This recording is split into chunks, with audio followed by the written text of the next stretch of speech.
Hello, everyone. My name is Yasmin Nushik, and I'm a second-level student in Dr. Clara Martin's Cognition and Language Laboratory. And today, I have the pleasure of introducing this lab to you.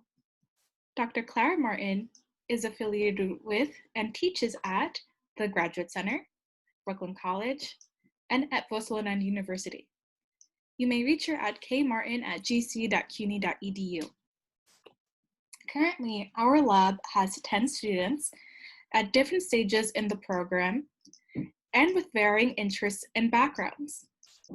Yet, as our lab name suggests, we are all interested in the intersection between cognition and language.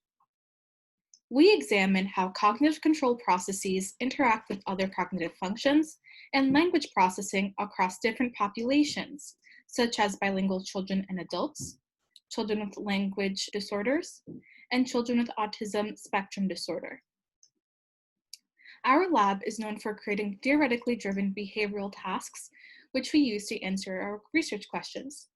We also employ neuropsychological measures and physiological approaches such as pupillometry. One of our tasks for preschool-age children is a switching task. Here, you have to switch between two rules, either sort by color or shape. And using this task, we can answer questions like, do bilingual children use the same processes for task switching and language switching? We have adjusted data collection to suit social distancing. In the current situation, we are able to test online via Zoom. Here is a test where the child has to repeat what I say. This is the recalling sentences subtest of the CEL 5. The children are working. The children are working. Did the girl catch the ball? Did the girl catch the ball? Here I will demonstrate the letter N back task, a task we have administered to the adult population.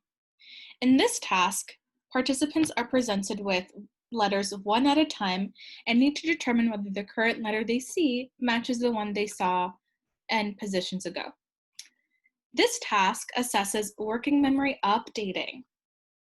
This is a process that involves monitoring incoming information for relevance and quickly refreshing the contents in memory by replacing old irrelevant information with relevant information. And a question that we've tried to answer with this task is, does training working memory updating mechanisms improve related non-linguistic and linguistic skills in adult English language learners? Here, Jamila Guzman will now say a few words about how we measured the pupil to examine cognitive control.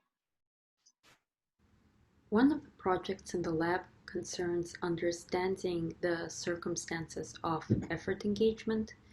In other words, we're looking at when and how children with and without developmental language disorder apply effort in the context of an increasingly difficult cognitive task.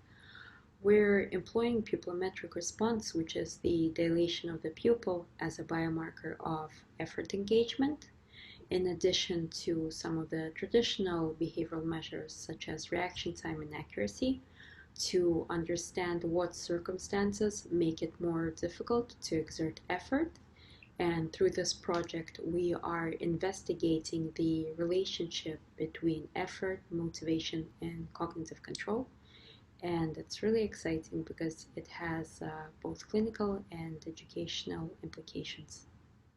So here we have a graph that demonstrates how the pupil is being changed depending on task difficulty. Now, Jessica Scheuer, a doctoral candidate in the lab, will describe her dissertation. My research looks at the working memory limitations of children with specific language impairment and those diagnosed with autism spectrum disorder. These deficits have been well documented, but less is known about why they occur. My dissertation examines two cognitive processes, inhibitory control and the ability to form temporary bindings between content and its context that may underlie working memory weaknesses. By comparing 4 groups of children, those diagnosed with high-functioning autism, those diagnosed with specific language impairment, those diagnosed with both autism and specific language impairment, and typically developing children, I aim to uncover information about the underlying mechanisms of working memory capacity in each disorder group, as well as the changes in profile that occur with comorbidity. The Cognition and Language Lab is much more than a research lab. We're also a little family. We love to celebrate our achievements and different milestones in our lives, support each other, and learn from one another. You're more than welcome to join our lab meetings virtually on Thursdays at 2 p.m. And feel free to contact Dr. Clara Martin again at kmartin@gc.cuny.edu to coordinate this. Thank you.